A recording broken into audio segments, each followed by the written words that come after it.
तो देखो टॉपिक है आज का असहयोग आंदोलन। अब असहयोग आंदोलन का मतलब क्या है वो समझो पहले। असहयोग में ही शब्द क्या है? असहयोग मतलब एक है सहयोग, उसी के आगे क्या लग गया है आ। तो किसी शब्द के आगे आ लगता है तो मतलब क्या हो जाता है, उसका विपरीत हो जाता है। तो असहयोग आंदोलन महात्मा गांधी के द्वारा चलाया जाने वाला पहला जन आंदोलन था। ठीक है, नंबर 1 कंडीशन ये महात्मा गांधी के द्वारा चलने वाला पहला जन आंदोलन था। कौन सा? असहयोग आंदोलन। स्टार्ट कब होता है? 1920 में। इससे पहले महात्मा गांधी 3-4 आंदोलन कर चुके होते हैं, जिसमें 1917 में है चंपारण, उसके बाद से खेरा सत्याग्रह है 1917 के अंदर ही, फिर 1918 में अहमदाबाद मिल आंदोलन, उसके बाद से 1919 के दौर में आपको पता है प्रथम विश्व युद्ध चल रहा था। 1914 से 1919 तक चला।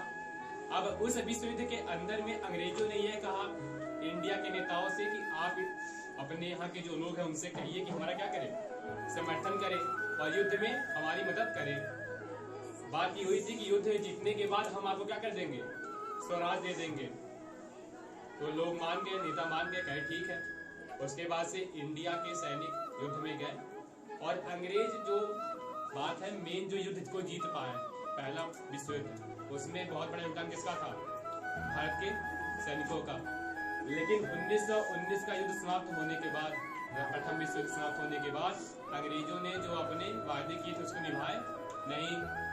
इसके बाद से महात्मा गांधी ने सोचा कि कुछ चीजों को करना पड़ेगा और एक आंदोलन यहाँ पे खड़ा करना पड़ेगा। तो उसके बाद से एक डेट उन्होंने चुना, 1 अगस्त 1920 को। ये डेट इंपॉर्टेंट क्यों हो जानिएगा। 1 अगस्त 1920 को महात्मा गांधी ने असहयोग आंदोलन की घोषणा की थी।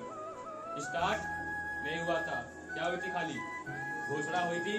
20 अगस्त 1920 को महात्मा गांधी ने आंदोलन स्टार्ट कर दिया था। 4 सितंबर 1920 को कांग्रेस का अधिवेशन होता है, कहाँ पे? कलकत्ता में। और कांग्रेस इसे अपना आंदोलन बना लेती है, कांग्रेस इसे स्वीकार कर लेती है। अब यहाँ पे कुछ चीजें, प्रारंभ कब हुआ था आधिकारिक तौर पर? सितंबर 1920 में। नेतृत्व किसने किया था? महात्मा गांधी ने। लक्ष्य क्या था? स्वराज की प्राप्ति। महात्मा गांधी ने इस आंदोलन को प्रारंभ करते समय यह विश्वास दिलाया था कि अगर यह आंदोलन सही प्रकार से चला तो 1 साल के अंदर भारत क्या हो जाएगा, आजाद, या फिर स्वराज की प्राप्ति हमें हो जाएगी।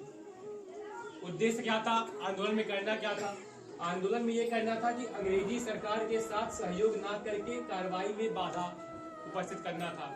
मतलब अंग्रेज अधिकारी कोई भी काम करने को कहे तो उसे कार्य को करना नहीं था, और जो भी सरकारी ऑफिस हो गए या विद्यालय हो गए उनमें से निकल जाना था।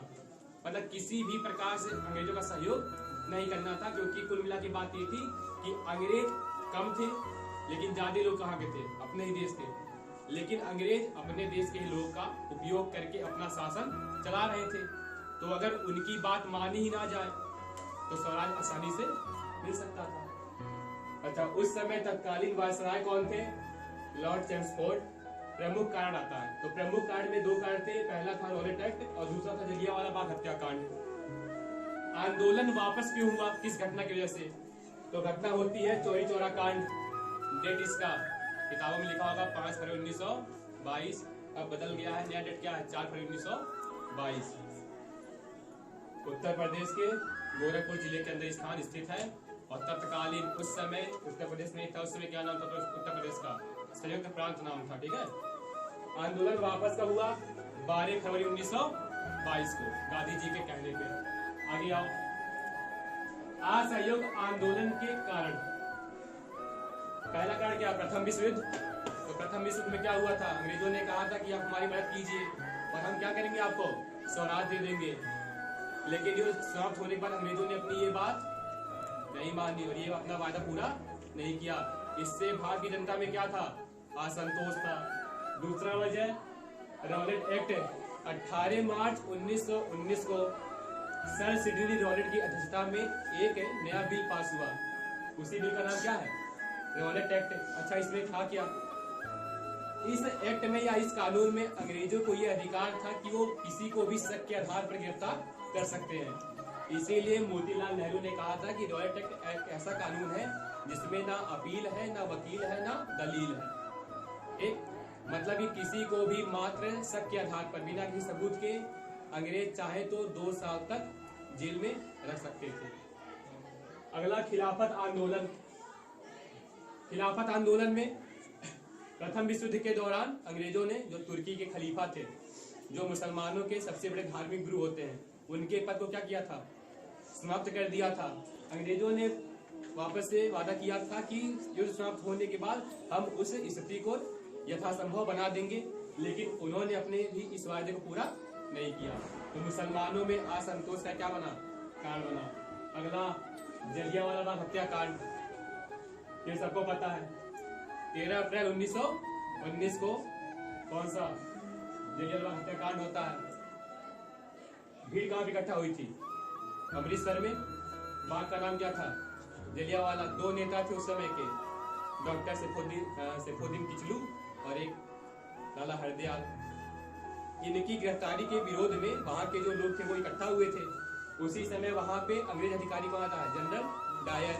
और जनरल डायर उन्हें कोई मौका नहीं था बाहर निकलने का, और अपने जो सिपाही थे उन्हें आदेश देता है कि गोली चला दो।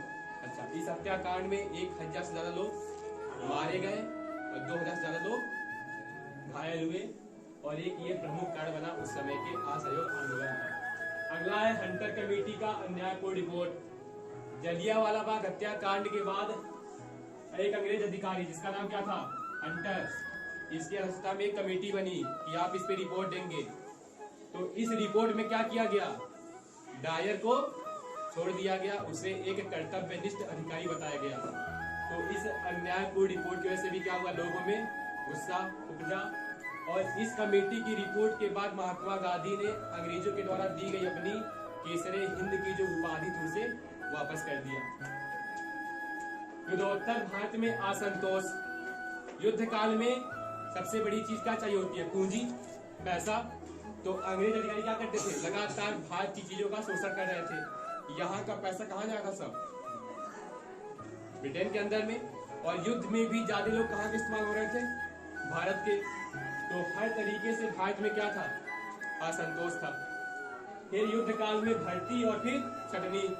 युद्ध काल में अंग्रेजों के द्वारा बहुत अधिक मात्रा में लोगों को भर्ती किया गया, लेकिन युद्ध समाप्त होने के बाद क्या किया गया? उन्हें बाहर कर दिया गया। इससे बहुत सारे लोग क्या हो गए? बेरोजगार हो गए।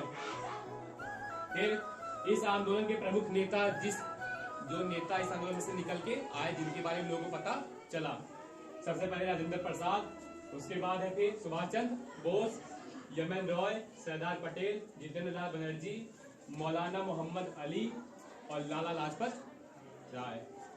तो ये प्रमुख चीजें थी।